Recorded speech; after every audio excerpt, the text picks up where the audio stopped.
Bukod sa gigantes limestone frog, may isang uri rin ng butiki ang makikita sa iba pang kuweba, ang gigantes gecko. Sinamahan kami ni Sir Pandoy ng DNR para hanapin ang gigantes gecko. So finally narating na natin itong lime rock formation na ito, no? And narating na natin itong kuweba. Kung anong hanapin natin dito ay yung endemic na lizard, yung gigantes gecko.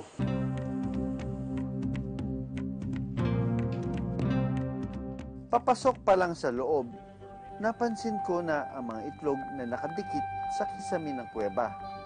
So dito, makikita mo, the eggs are laid in pairs.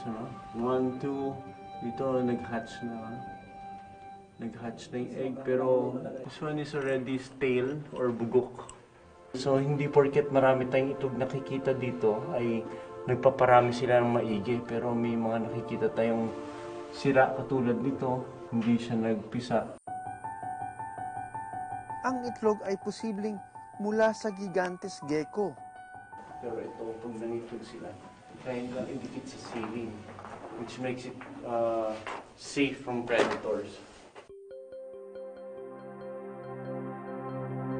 So, nakita natin ang malapitan nitong gigantes gecko. And makita mo yung size niya, no? Smaller than the Tokai gecko. This must be the producing female. Dahil dito lang, sa lugar nito ay may mga newly laid eggs.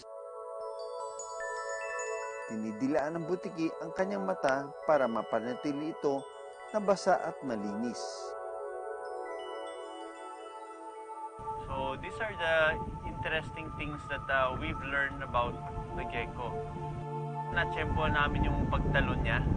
Doon namin nakita yung ability na medyo acrobatic pala ito. Kaya very important yung buntot niya. Ganda, cute. Isa sa pinaka-importanting parte ng katawan ng butiki ay ang kanyang buntot. Bukod sa pagtulong sa pagbalanse, ginagamit niya ito para maging depensa sa kaaway.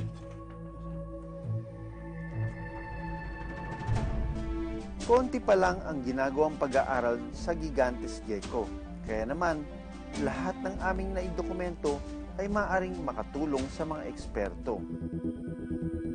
Vulnerable o bumaba na ang bilang ng gigantes gecko sa isla dahil sa pagkasira ng kagubatan. We have already assessed this cave. And this cave is class 2 na ginawa namin class 2 kasi mayroong mga portion na dapat na hindi pinapasok. Tsaka yung mga disturbances na dapat hindi ginagawa.